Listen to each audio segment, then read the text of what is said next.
Good morning students.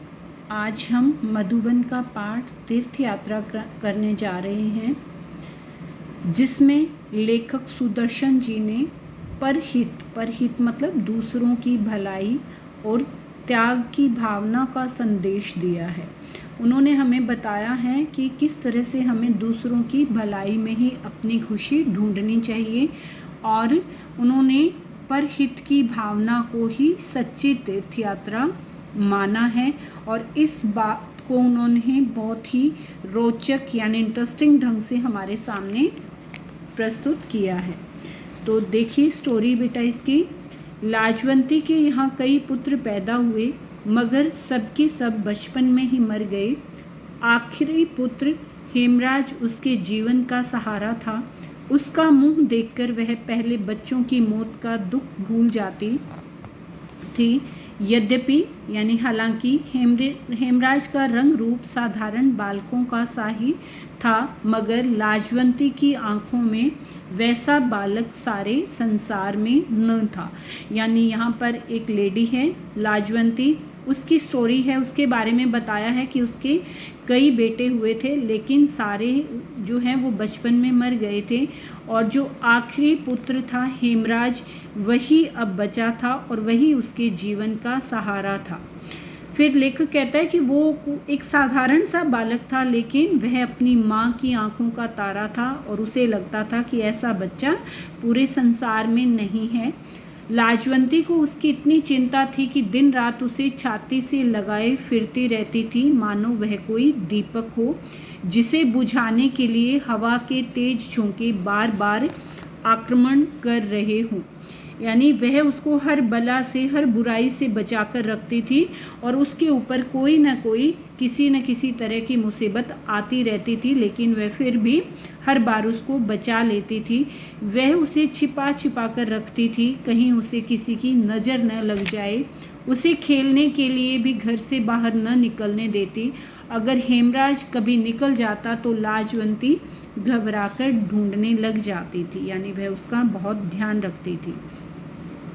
गांव की स्त्रियां कहती, हमारे भी तो बच्चे हैं, तू जरा जरा सी बात में यूं पागल क्यों हो जाती है। यानी औरतें उसको समझाती थी कि हमारे बच्चे भी बाहर खेलते हैं, हम तो इतना ध्यान नहीं देती, तुम इतना उसके ऊपर ध्यान क्यों देती हो। लाजवंती यह सुनती तो उसकी आंखों में आंसू लहराने लगते, यानी आंखों में आंसू आ जाते थे। भरे हुए स्वर में उत्तर देती कि क्या कहूँ, मेरा जी डर जाता है। यानी उसके कई पुत्रों की मौत हो गई थी, कई बेटों की मौत हो गई थी, तो वह बहुत डरती थी। इस समय उसे अपने मृत पुत्र याद आ जाते थे और उसके मन में भय यानी डर बैठ जाता था, मगर इतना सावधान रहने पर भी हेमराज बुरी नज़र से न बच सका, यानी उसके ऊपर भी मुसीबत आ जाती है। प्रातःकाल था, यानी क्या हुआ था हेमराज के साथ वो अब हमें बताया गया है कि सुबह का समय था। लाजवंती दूध दूह रही थी, यानी दूध निकाल रही थी। इतने में हेमराज जागा और जागते ही मुंह फुलाकर बोला, माँ। आवाज़ में उदासी थी। लाजवंती के हाथ से बर्तन गिर गया। दौड़ती हुई हेमराज के पास पहुंची और प्यार से उसके सिर पर हाथ फेरकर बोली, क्या है बेटा, घबराया हुआ क्यों है तू। यानी वो एकदम से डर जाती है और पूछती है कि क्या हो गया है तुम्हें, तुम घबराए हुए क्यों हो। हेमराज की आंखों में आंसू डबडबा आए, यानी आंसू आ गए हेमराज की आंखों में, और रुक रुक कर बोला, सिर में दर्द हो रहा है, बहुत दर्द हो रहा है। यानी उसकी तबीयत ठीक नहीं थी। बात साधारण थी, मगर लाजवंती का नारी हृदय कांप उठा, यानी वह बहुत ज़्यादा डर गई थी।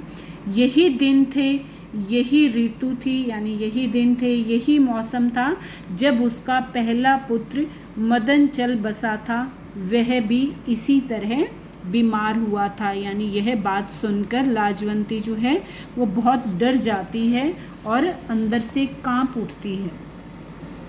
लाजवंती को पैरों के नीचे से धरती खिसकती सी मालूम होने लगी। वह व्याकुल हो उठी, यानी वह डर गई। गांव में दुर्गादास वैद्य अच्छे अनुभवी वैद्य थे। लोग उन्हें लुकमान समझते थे। लुकमान यानी बुद्धिमान, कि गांव के एक वैद्य हैं जिनका नाम दुर्गादास है, और लोग उन पर बहुत विश्वास करते थे, उन्हें बहुत ही बुद्धिमान समझते थे। सैकड़ों रोगी उनके हाथों से स्वस्थ होते थे, यानी वो ठीक हो जाते थे।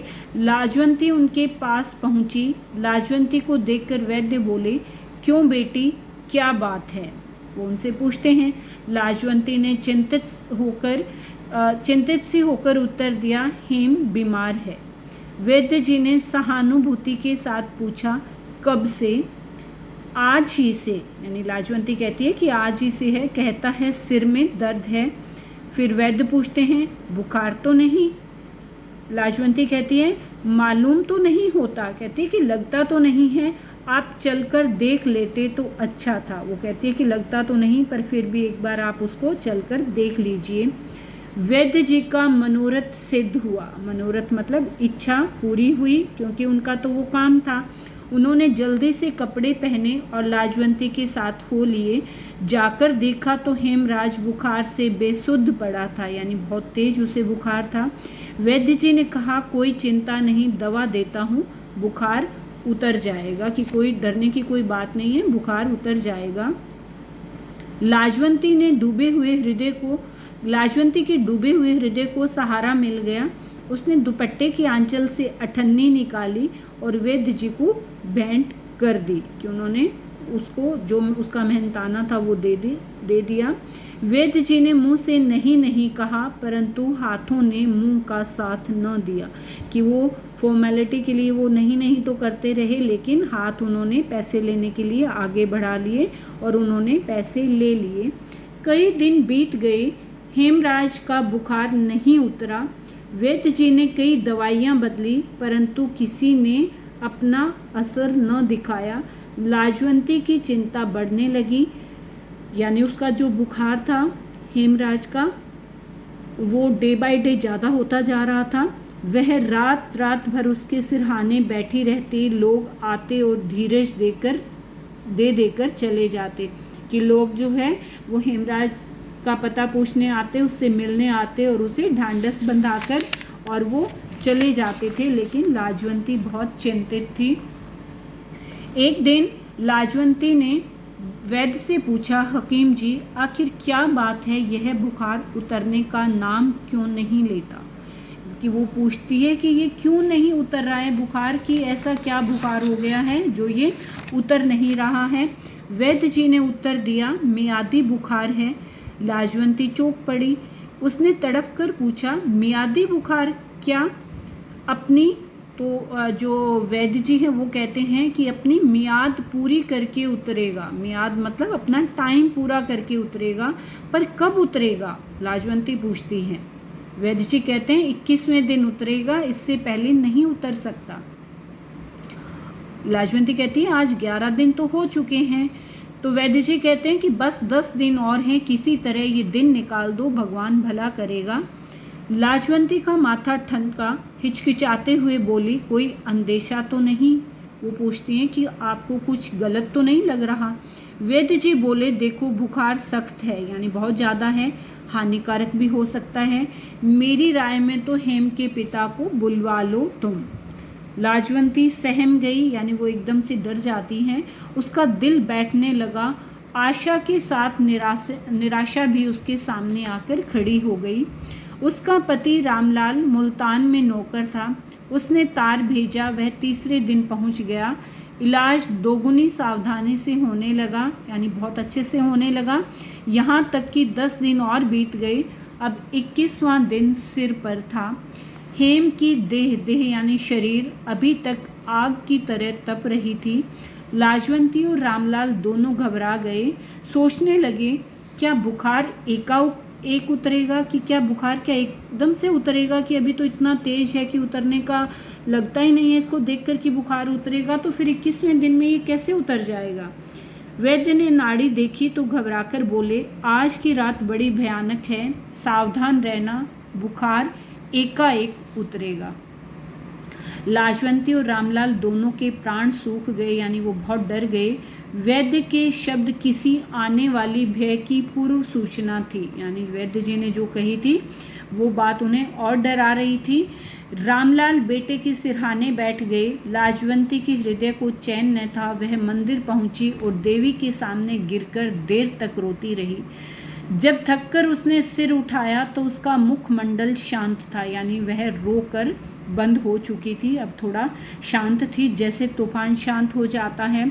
उसको ऐसा मालूम हुआ जैसे कोई दिव्य शक्ति उसके कान में कह रही है, तूने आंसू बहाकर देवी के पाषाण हृदय को मोम कर दिया।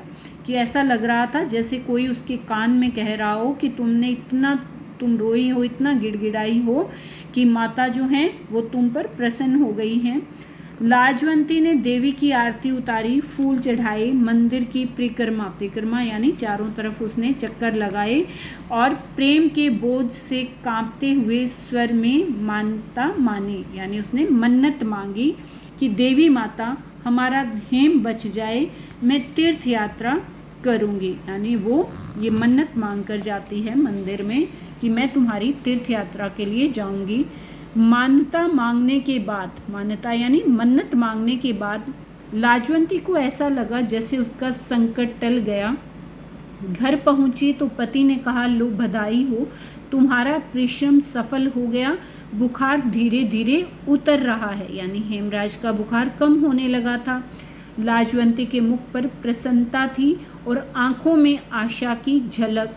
झूमती हुई बोली, अब हेम को कोई डर नहीं, मैं तीर्थ यात्रा मान आई हूँ। यानी वह बहुत खुश हो गई और उसने खुश होकर अपने पति से कहा कि अब हेमराज को कुछ नहीं हो सकता, कि मैं तीर्थ यात्रा की मन्नत मांग कर आई हूँ। रामलाल ने तीर्थ यात्रा के खर्चे का अनुमान किया तो हृदय बैठ गया, यानी वह डर गया।